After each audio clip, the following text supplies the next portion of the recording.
আসসালামু আলাইকুম। আজকে চলে আসছিলাম রাত্রেবেলা আখেরাতে আর চম্পকনগরের ব্যবধানটা দেখি। ভাই কইটা কত করে বেছেন?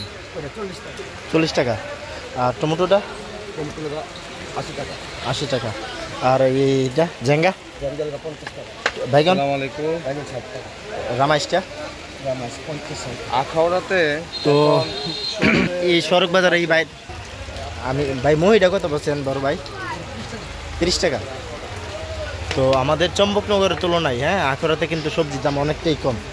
কেলিকা কম, সারাদিন তো চম্পকনগরের ভিডিওগুলো দেখেন যে আমি করি, তো চম্পকনগরের তুলনায় আখড়াতে অনেকটাই কম। ভাই এইটা কত উদ্যা? 60 টাকা। তো আখড়ার সড়ক বাজারে আপনার যে সড়ক বাজার রাস্তার পাশে আমরা সাহিত্যে আসছিলাম, তো ভাবলাম যে আখড়াতে যখন ঢুকছি একটা ভিডিও নিলে তো আর খারাপ হয় না, তাই একটু ভাবলাম যে রাত্রেবেলা রাত্রেবেলা একটা ভিডিও নিতে আসছি। কলাটা ওই যে এখানে কলাও আছে, কাঁচকলাটা আছে, কিন্তু কাঁচকলাটা আমাদের চম্পকনগর 30 টাকা আর এখানে 50 টাকা কাঁচকলা। চিনি কম কুন্ডু। এই দিক দিয়ে একটা সবজি দোকান আছে, অনেক সুন্দর সুন্দর। ভাই ফুলকপি কি কেজি? ভাই ফুলকপিটা কেজি না পিস? কত করে? 80 টাকা কেজি। ভাই সিমটা কত করে? আর এই মরিচটা এটা জাল হইব না? এটা কত না মরিচটা কেজি? আর এই টমেটোটা? তো আখড়াতে আসলে মানে শহরমুখী হইলেও সবজির দাম কম, আমরা গ্রামমুখী, মানে আমাদের এলাকাতে হই, তারপরে আমাদের এলাকার দাম আমাদের এলাকার দাম। আমার কাছে মনে হয়েছে, আমি তো চম্পকনগর, উরুসপুর, আউলিয়া বাজার এবং বিশেষ করে চম্পকনগরে নিয়মিত ভিডিও করি, আর নিয়মিত ভিডিওর মধ্যে দেখলাম যে আখড়াতে সবজির দাম যে খুব বেশি তা না। খুব বেশি তা না। ভাই এই উদ্যাটা কত? 60-70 এরকম। আর কাঁচকলাটা কত? আলি। ও কাঁচকলাটা এই চম্পকনগর একবারে সস্তা, 30 টাকা।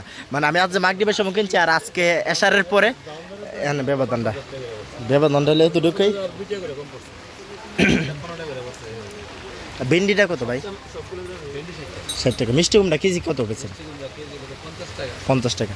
মিষ্টি কুমড়া যেন 10 টাকা কেজিতে কম আছে, ঠিক আছে।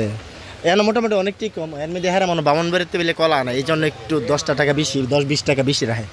এছাড়া মোটামুটি সব কিছুই আখড়াতে তো নিয়ন্ত্রণ আছে। আমি গত বছরের তুলনায়, যেহেতু আমি কয়েক বছর ধরে ভিডিও করি, গত বছরের তুলনায় প্রতি কেজি সবজিতে 20-30 টাকা কম আছে। গত বছর কিন্তু এই সিজনে মরিচ চাইছি 500-600 টাকা কেজি, আর এখন কিন্তু মরিচ সর্বোচ্চ 200 টাকা, 180 টাকা, 200-220। ওই মরিচটা। আর এই মরিচটা এটা আমি দেখছি ঢাকাতেও অনেক দামে বিক্রি করে, ঢাকার ভিডিও তো দেখলাম যে অনেক দামে বিক্রি করে এই মরিচটা। আর ওরা তো বাইরে তো বিক্রি করবে। ভাই গাজরটা কত করে বেচতেছে? যাই হোক, এখানে মোটামুটি সব ঠিক আছে। আর আজকে কিন্তু আমি একটা ভিডিও দিচ্ছি, অনেকে দেখছেন যে 10 টাকা পিস ফুলকপি বিক্রি করা হইতেছে চম্পকনগর বাজারে। 10 টাকা পিস। আর পিস কারণ হইল কি বললামই তো, ওইটা দাগ লেহা। নাম্বার কি দর আছে বর্তমানে? দেশি চাল কুমড়া পিস বলতে কি না, ছোট বড় আছে, যে একই দাম।